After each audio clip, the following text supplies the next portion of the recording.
Good morning. Welcome to the Celtic Way Morning Briefing Live. I'm Tony Haggerty, a Haggerty10 Twitter handle, as you can see, and I'm joined today by Sean Martin, the dynamic duo, not the trio, but dynamic duo. Call us what you like. I'm sure you will in the comment section. I'm sure they do, aye. At Sean Martin TCW. Sean, good morning. How are you? Friday, Not bad, January Tony, aye. 6th. Yes, indeed. Looking forward to more football this weekend. Indeed, aye. Slightly less pressure than a derby, but still be enjoyable, I think. Well, first and foremost, I'll just direct you to the ticker tape along the bottom. We've still got two deals for you, and you know what I'm going to say. If you subscribe, hit that button, £1 for 2 months of full access to everything that's written on the website, or you can enjoy 25% off the yearly price, still the festive deal that takes that yearly rate down to £26, all for a click of a button, guys. www.celticway.co.uk/subscribe. Now, speaking of the website, Sean, a couple of things up on the web today. Kevin McKenna's written an opinion piece on the derby, hasn't he? Yep, forthright as usual. Yes, indeed. Gives his reaction to the derby, but also the officiating situation and VAR. He'll be coming back on, by the way, here with us soon. By the way, he's expressed an interest in joining us again. He enjoyed that greatest ever episode that we've done, the greatest ever 11 and subs bench and all that. So he may be coming back on soon. Excellent, that'll be great. And also, young Aidan has written a piece about Kyogo breaking his Rangers scoring duck and what that kind of means moving forward. Aye, that's a good one from Aidan. It was the newsletter last night, so if you subscribe to the newsletter, you'll have read it in your inbox last night. It's up on the website today, free to read. Basically, it's about him. It's about Kyogo breaking his derby goal duck, kind of not allowing himself the almost Alfredo Morelos derby noose, and then considering if it could be the catalyst for even greater heights in the next few months. Both articles worth the read, I would obviously say. Yes, yeah, indeed. Yeah, Kevin's always good value, and young Aidan clearly learning from the best. Sean, I don't know if that's Kevin he's learning from or yourself and myself. I couch the word the best in inverted commas there, but there you go. Yes, guys, they're both worth the read if you want to have a look at them on the website. You'll enjoy both of those. Now, Sean, Celtic Premiership move on. Kilmarnock at home tomorrow. A rare 3 o'clock kickoff, as you alluded to there. Yep, and also the first time, I suppose technically Monday was one because you play at the same time, but the first time since the World Cup break where Celtic will play before Rangers. So it's a chance to put a wee bit more pressure on the Ibrox side. I think it's might not mean anything, and it won't mean anything to the Celtic players but it is just a wee quirk of scheduling there that I felt I should draw attention to. Yes, indeed, and also, whenever Celtic or Rangers don't get a result against each other, it's always, is the other side going to the fear of a backlash from either or, Sean? Is that right? That kind of stuff? I think if there is, it would probably be on the other side of the city because, as you said the other day, that point suited Celtic a whole lot more than it suited Rangers. So they had to win it, didn't win it. So really, there can be no slip-ups, and even no slip-ups won't save them if Celtic keep winning. Do you see Celtic tomorrow? They've got a great record against Kilmarnock in the last. Yes, I've got it here. Yep. I think they've won 9. Kilmarnock have only managed a win and a draw in the last 11 league meetings. Is that right? Correct. 10 unbeaten in all competitions. Celtic back to September 2018. So 9 wins and a draw, and aggregate scoring at times 28-5 in Celtic's favour. Would I be right in saying that the win came at Rugby Park with the last minute goal? September 2018. When Steve Clarke was the manager. It was when Steve Clarke was the manager. I can't remember what the score was, but you might be right. 2-1 last minute winner, I think. Was it Stuart Findlay? Stuart Findlay, yeah. Aye. They might be right. But on top of that, at Parkhead only, because obviously that's a different proposition, as I always say. Parkhead only, it's been more than a decade since Kilmarnock won. 27th of October 2012 to be exact. Killian Sheridan and Liam Kelly scored. So that's 15 games unbeaten at Parkhead against Killian in that time. Although obviously they've not played at Parkhead since December 2020 because they get relegated. But so 15 games, 13 wins, 2 draws for Celtic. We always say that, Sean, that you've got to take the opportunity, and if Celtic can go 12 ahead before Rangers go to Tannadice, then it applies that pressure. You always take those moments and opportunities to apply pressure, don't you, Sean? Got to. Aye, absolutely got to. The pressure, I mean, Celtic were in a similar position last year when they had to do the chasing, and they went about it in as professional a way as you can, run your own race, all that kind of thing. That's the position Rangers find themselves in just now. But, and this is where I think the newsletter the other day that Aidan wrote mentioned this as well. The draw the other day not only denied Rangers chance to close the gap, but it denied them that kind of confidence boosting derby win that Celtic got in February last year. Now, I know Celtic were on a good run of form, Rangers were on a good run of form going into Monday, but that February derby was absolutely crucial. Yeah. The psychological barrier, the actual difference it made at the top, all of that stuff. Now, that if Rangers were to have won that on Monday, it wouldn't have been quite that, because it would have shortened the gap rather than actually put them top in anything. But that, I think that confidence that would have gave them, you can't really measure that. So to deny them that as well as keep the status quo, I think was massive. I think that has put the pressure on every game that they will play from now until the end of the season, rather than just the derbies. Eden also made the point that, excuse me, it spoiled that momentum, Sean, of 100% record. Mm-hmm. You know, the first time they dropped points since Michael Beale took over, and I also thought that was a very good point as well that young Eden made. So big up to you, Eden. I hope you're watching the briefing. Speaking of managers, Tony, and facing Celtic, it's obviously Derek McInnes in the Kilmarnock hot seat now. He is a moderately successful manager, I would say. I mean, he's not getting many trophies, but certainly consistent in terms of getting his teams winning and all that kind of thing, especially with Aberdeen. But against Celtic, Tony, he's got the worst record of any team he's faced more than like 4 or 5 times in his career. And it's not even really close, to be honest. The Rangers record isn't even really close. He's won 6, drawn 2, and lost 37 against Celtic, with 104 to 34 aggregate scoring in favour of Celtic.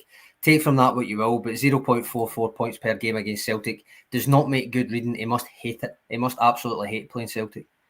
Yeah, I think Celtic have inflicted some torturous times on him, haven't they? Cup finals, league games, and everything. Aye. And his managerial tenure for all the clubs that he's been with. So I guess Celtic are just one of those thorns in Derek McInnes' flesh. He's sick of the sight of them, really, but I don't see that changing tomorrow, do you? No, I don't. We'll come up with our score predictions to exactly what the tune of that aggregate score might change to, but I don't see it changing either. I mean, to be fair to Kelly, right, they've got 2 wins in their last 5 overall. They're not as far down the table as what they were, but they've not won an away game since August. Yeah. So realistically, is Parkhead where that's going to change? You would expect not. They've also conceded the most goals in the league and scored the fewest. So again, going to Parkhead, is that really going to change? You'd expect not. Yeah, they're 9th in the table, 20 points, unbeaten in their last 3, 1 win, 2 draws. But you can stretch that out and say they've won 2 of the last 8 or won 4 of the last 10. So depending on what way you look at it, but yeah, away wins is not their forte, is it? Certainly this season. But I mean, a decent enough position for a team coming back up, isn't it? Aye, I mean, in context, what they're doing at the moment is fine.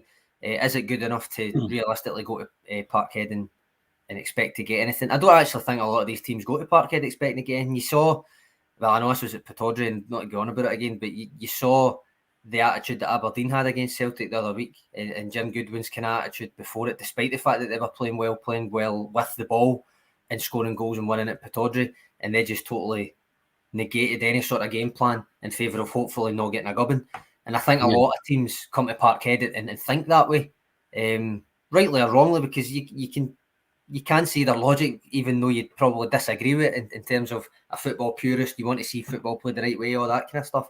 But a lot of these teams do come and just hope they don't get a gubbin, and that might be the case again here. Yes. Now, without going into too much of a predicted lineup, Sean, there are some positional places that we might. A few. Where do you want to start with? Left back.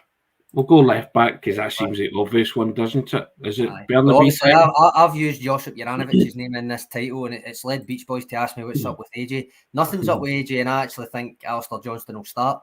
I've asked if Juranovic will start for the reason that Greg Taylor, well, we're waiting to find out the extent of his hamstring injury. He might be fit, but it doesn't sound that good for him.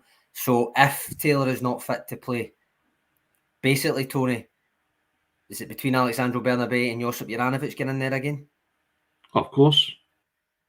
And I would be leaning towards Bernabei because he's a natural fit. Andrew Galea says that. Andrew Galea also just because of the, you don't want to speculate about why Juranovic was off form at Ibrox, but he was dreadful at Ibrox, really, really poor. Mm-hmm. So I don't. I go back to it. Managers see it differently, don't they? They let them play through. Well, for him, or you just go with a natural left back. And I think the last couple of times that Bernabei has featured, the manager has bigged him up and said he's done very well. So I would be inclined to think he might just go for the square peg in the square hole, as they say, and put Bernabei there. So David Ferguson agrees with you. Beach Boy says Hatate would go to left back before Juranovic. I don't think he would, because he would have went there in the derby if that was the case, and Moy would have come on sooner. I think that probably sensible to say that. Stevie says have a natural left back in Bernabei. Why start a right back there? Yep. And FS says anybody before Juranovic, which is a bit harsh, I think. But to me, it's between the two of them. You could say Yuki Kobayashi. He's played about 500 minutes at left back in his career, including AFC Champions League game. But I think that is unlikely for his first ever Celtic appearance, especially with Bernabei there. Just the fact that Juranovic came on in that derby and all, the context of it being a derby was probably the deciding factor there, the experience, all that kind of stuff. But to start him again after that shocker would almost be potentially a show of faith in the derby, to double down on him there. Let's him get that game out of his system ASAP, all that kind of thing. I don't know. I think he probably should go for Alexandro Bernabei because he's an actual left back first and foremost. I made the point the other day that if your left back goes off, whether it's a derby or not, and you don't put the left back on that's there on the bench, when will you use him? So it's a home game. This is when you surely will use him. It's against a team Celtic should dominate and who should ask probably relatively few questions of him defensively. So the round peg and the round hole makes sense, but I just wonder if there's maybe a bit of thinking, depending on how things are going in the background with Juranovic in terms of transfers, if he was out, I don't know. If Ange might think, you know what, no, he deserves a chance to redeem himself right away. Yeah, of course, and that's what you think. You know what the manager's like. He likes a curveball, doesn't he? But I'm always of the opinion that players have a natural position for a reason. So I would have played Bernabei last week at Ibrox rather than bring on Jura. But hindsight's a great thing. You're not aware that Jura's going to have the game that he did. But I think, given the chance, you do one or two things. You offer Juranovic the chance to redeem himself, or you go with a natural left back in that position. And I think most Celtic supporters would actually feel comfortable with a natural left back in that position, wouldn't they? Given what happened with Josip Juranovic last week, I'm not speaking for the Celtic supporters. I'm just sort of saying that would be my preference, and I think a lot would maybe side with that on the back of Juranovic's display last week. That's all. Yep. I think I'm getting a wee bit of flashbacks here. Patrick McLaughlin says you could play Moy in midfield and McGregor at left back. I suppose that's flashbacks to Cluj, was it? Yes. So I think I'll pass on that one. I think I'll pass. We all know what happened there. So. But no, I think I think that probably.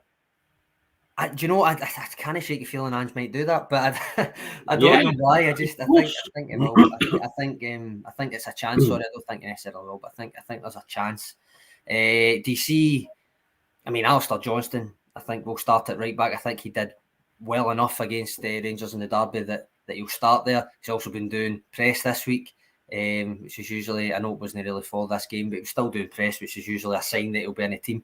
But I think he did well enough that he probably merits keeping his place, experience in Parkhead and playing against a team that's let him showcase a wee bit more of his attacking. Yeah, I think if there's any doubt with Ralph Snorri, he's no fit there. And I don't think Alistair Johnson did himself any harm. You know my thoughts on the yellow jersey stuff, Sean, and I think he did well enough in terms of retaining the yellow jersey to start this one and see, as you say, what he can offer and let him. And experience a home game. And I think most Celtic supporters liked what he brought to the table on Monday.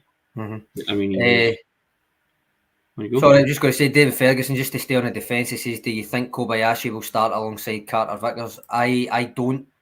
I think it's actually be a good game for him to start, to be honest. But I feel with Starfelt having given away a penalty, I think maybe it will be, again, a show of kind of faith, a show of confidence, because he's been playing well. We actually had a good game apart from that. Well, a relatively good game apart from that.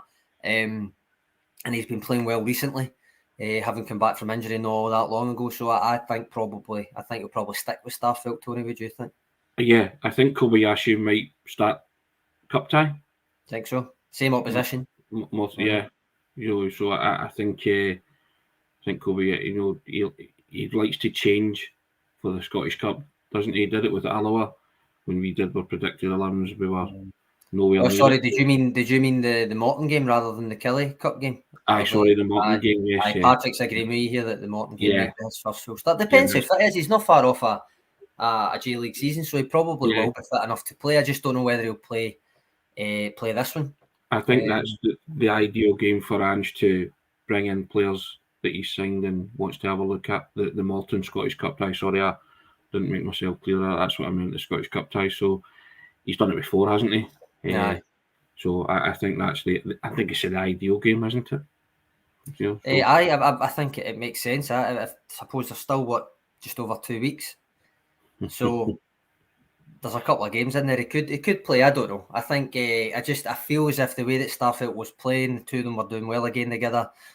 Apart from giving away that penalty, he's been good. I think it would be harsh to rotate him out right away. I don't think it'll affect Starfelt in one way or another. It's happened. You put it to bed. As I say to you, there's no damage done. So. As I say to you, Nathan, on Tuesday, well, it was a penalty. I don't necessarily blame. Well, I blame Starfelt for lunging in. Right, I do blame him for that. But I do think he was going for a block. I don't think he was trying to actually take Sakala out of the game. I think he was just going for a block. But primarily, it came from Juranovic getting absolutely done first and foremost, or he doesn't have to come across at all for it. So again, I probably agree with you. I don't think Starfelt will probably be too affected by it, but I still don't think he'll be dropped.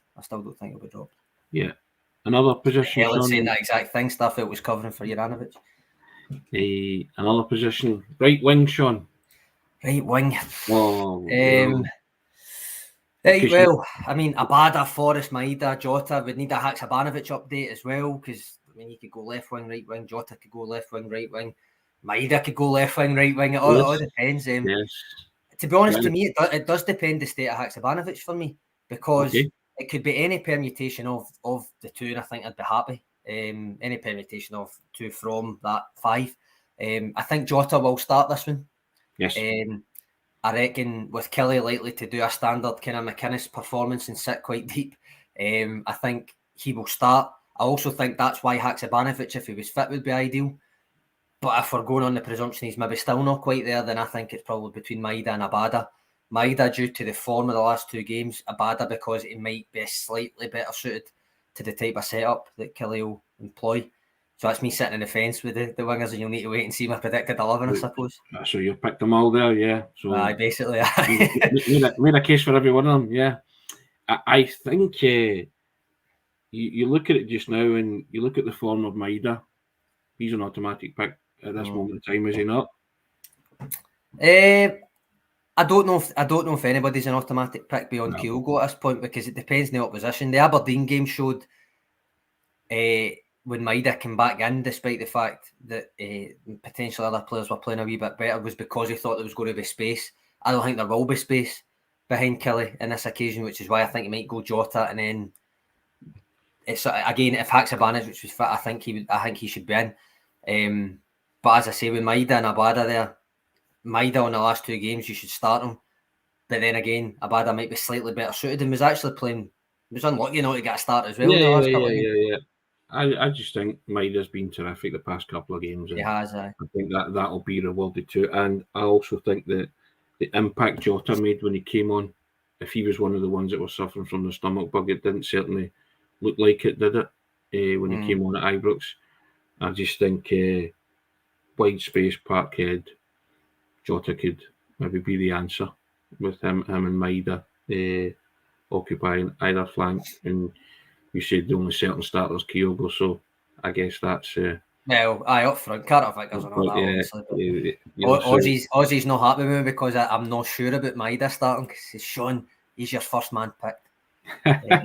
Listen, that top goal scorer thing might be getting further away the more Kyogo scores, but at least Maida's starting to hit the goal trail. So yeah, correct. I mean, the 2 goals that he scored in his last 2 games have been taken with aplomb. He's, that Derby goal's going underrated, Tony. I it's says a it the other day. wonderful He had a football. lot Yeah, I to mean, do. He had a lot to do. And he shrugs Tavernier aside. Aye. Just shrugs him aside as if he's not there. And also the finish as well, because when you see it, McGregor's close, but not close enough. But Do you know, I had this conversation the other night. I think McGregor made that easier for him because he rushed so far out of his goal relatively quick, especially for a 41-year-old or whatever he is. But he gave Maida no time to think about it, and he's got a touch of the Kenny Miller's Maida sometimes. Like if you give him time to think about it, he's liable to maybe sky it. But if it's on instinct, a lot of the time he'll finish it.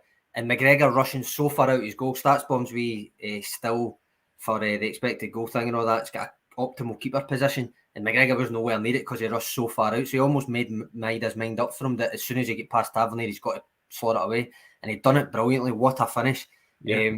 But I think it was helped by McGregor making his mind up for him. Possibly, stay further back. Maida's got a decision to make: where to put it, how to finish it, whether to hit it hard, whether to place it, and potentially liable to sky it at that point. So what a finish! I do think it's going very well, Sean. Yeah, still slotted it very well though. It did. No, that's what I'm saying. I mean, that's what I said on Tuesday. It's going underrated. He had a lot of stuff still to do after intercepting that ball, and good finish. Yeah. There you go. Here you go, Sean. Stevie says he's not a Maida fan at all, but the boy's undroppable at the minute. His performance Could I say that about Abada for his 2 games? And what happened? He was rotated. So that's what I mean. You need to think about, or you need to try and second guess what Ange's thinking there.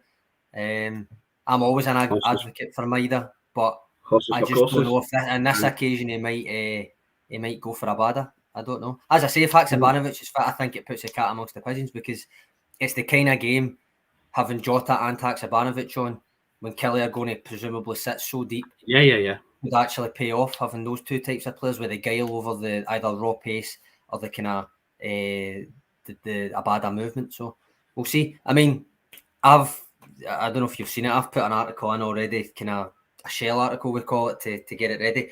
My lineup and that does have Maida in it, right? So I'm sitting here saying I don't know, but I've actually put Maida in mine. But by the time it comes out, I very well might have second guessed myself because I've talked myself into a corner here, I think. So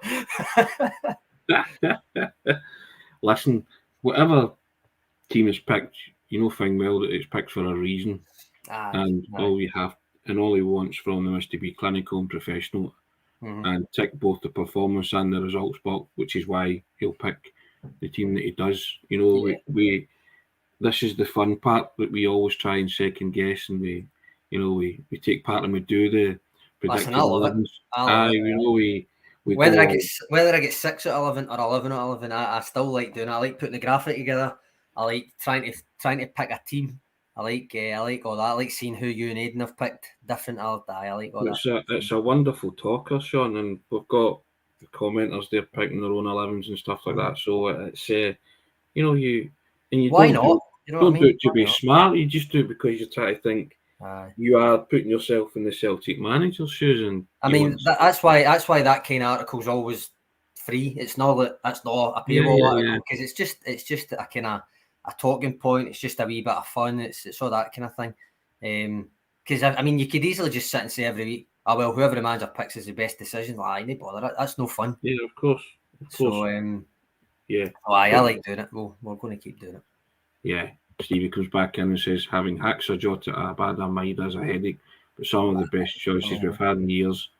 Tony and Sean, don't. You refer to that in your Leila Abada newsletter, Tony? Yeah. He's named as a breakout star by UEFA, no less. But yet, can't necessarily get a run of regular starts at Celtic, and it's no harm on his ability. It's because of the quality. The pecking order, not the pecking order. It's because of the competition for places that Celtic have got. It takes something really special to get up ahead of steam with starts in that attack. And that was the point I'm making, because Abada would walk into any other team. Yep. In this league. Oh, definitely, aye. You know, based on his stats alone, his stats on goals and assists, and that was the point I was making. But it's due to the fact that Celtic do have some of the best quality that they had in wide and attacking areas for a long time. That, you know, despite UEFA labelling him a breakout star, he, you know, as you say, getting up ahead of steam and getting regular game time is something that's, you know, it's part of Angie's policy as well, isn't it? That, yeah. You know, so that was an overarching point I was making with that piece. So yes, JP coming in saying, hope the wind dies down for the game or it'll be the end of Jota's tash. JP, I have to agree with you there. I'm not having Jota's tash. I'm not a fan of that. That's probably my only gripe this season. I think I put that in my man-by-man ratings once, didn't I? Great player, wonderfully talented, but I can't be having the tash. Brian McCabe saying, Sean, do you sit behind your manager's desk in your office when you're picking your team? Shirt and tie on, tactics board behind me, aye. Depth chart sitting there, maybe wee counters about. Oh, aye, full shebang. Sitting there with the phone outstretched and that on the phone to managerial contacts. What would you do? One last one before we start wrapping up and do score predictions, Tony, and this kind of relates to another article that you wrote, which is Kaiser saying O'Reilly should be rotated and Raymond saying Aaron Moy to start. So centre mid, Tony.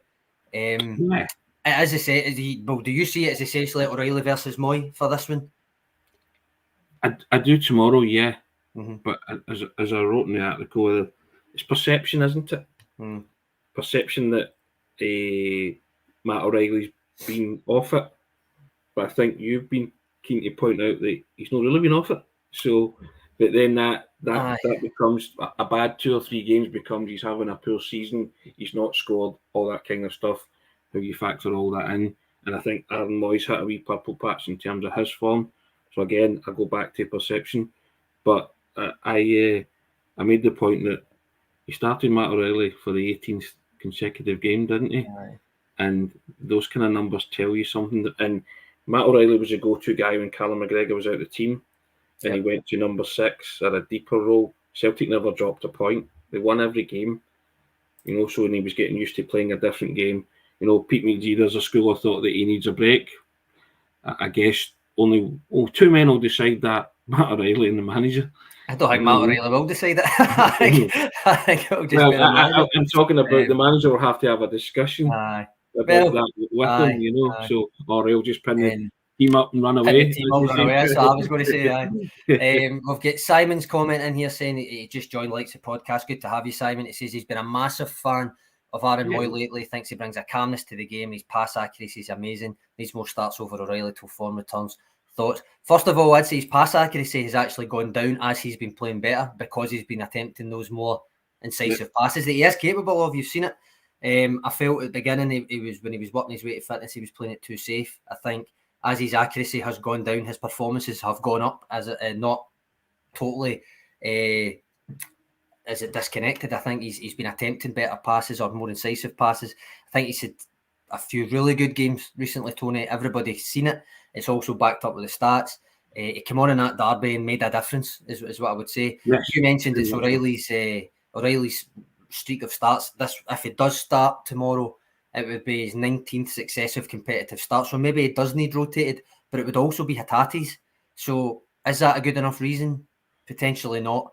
That said, when you combine it with the fact that Moy played so well against Rangers after 2 good displays in a row, he is deserving of a start. So it's almost, what way do you go with it? What way do you go with it? And also, as I say, O'Reilly, while he's potentially been dipping below his own high standards, he still brings a hell of a lot off the ball that frankly Moy just doesn't at this moment. But Moy's playing well enough that he's making it a debate. Which is to his credit. He has made this a genuine debate. Should he be in at the start over O'Reilly? O'Reilly's still crucial to the system, isn't he? Yeah. And a kind of, as I've used the word earlier, but an overarching way. So, but if you're going on form alone, then you're saying Moy, aren't you? Mm-hmm. at this moment in time. So I guess the manager will decide that, as you say, he'll pin the team up and run away. DPG just saying about Moy not looking for the safest passes anymore and different things. I agree. Yeah. And I must admit, Andrew Galea has been saying the full time, once he's had a few months, he will be in starting contention. Obviously, Andrew picks him in his starting 11 every week anyway. But he has been spot on with that. He's ended up making that a genuine, like. But he's also looking not just knocking at the door, he's creaked it open and says, right, come on. He's looking a lot more comfortable in his role, Aaron Moy, now, isn't he? You can see that, and obviously the goals have helped too. So yeah, I mean it's an intriguing one, isn't it? And it is an intriguing one, and I suppose they'll just need to look on the site later, Tony, and see who the three of us predicted 11s, and see if there's any contentious choices. Okay. Prediction time, Sean. Score predictions. I know what I'm picking. Do you want to go, or will I go? Or? Right, I'm going to go 4-0. That's what I was going to go. So we're agreeing in this one. We're agreeing on this one, are we? Yeah. All righty. I just Jerry Smith's going 6-0 right away. There's always someone goes. Yeah. I just think Celtic are a bit between the teeth for this one, and regardless of what formation or personnel selected, that they'll do the job. I think to continue Derek McInnes's tale of woe against Celtic, as you outlined earlier. Yep, I don't see any. There would need to be a hell of a lot that goes wrong, I think, for a team in Kelly's form to go to Celtic Park and actually and do a number. You never know, but I don't see it. And I think having drawn a game that in context when the goal went in, actually felt like they could have went on and won in the last 5 minutes. But to have kept the status quo at the top, the first game they're playing before Rangers, and it's this year obviously because it's only 6 days into the year. But since the post-World Cup break, or since the World Cup break, I just think everything's set up for Celtic to put in one of those performances that blows people away. Yeah, I agree with that. Lots of predictions coming in, ranging from 3 to 6-0, 3-4-0, 5-0, 6-0. The dismal derby bounce 5-0. There you go. Also, the Vincent Killer at Celtic to win 2-0. And 3-0. There you go. So yeah, low's been 2-0 from Kaiser there. Highest been 6-1. I think it's seen from somebody. So to be fair to Kaiser, these games can become a slog, even at Parkhead, if a team is on it defensively, but also shows no intent to kind of do anything but defend. But as always with Celtic, if they score an early goal, all bets are off how many it could end up. Yeah. Well, we shall return on Monday, Sean, and we'll pick over the bones of Celtic Kilmarnock on Saturday. Hope you've enjoyed today's briefing. As I say, we'll be back on Monday, but just direct you to the ticker tape running along the bottom. We've got 2 deals going for you. Festive deal still around if you want to grab that. You can sign up, www.celticway.co.uk/subscribe, and enjoy 2 months of full access to everything that's written on the web for £1, or you can enjoy 25% off the yearly subscription rate, which takes it down to £26. All for a click of a button, Sean. www.celticway.co.uk/subscribe. We thank all the subscribers who've done that so far.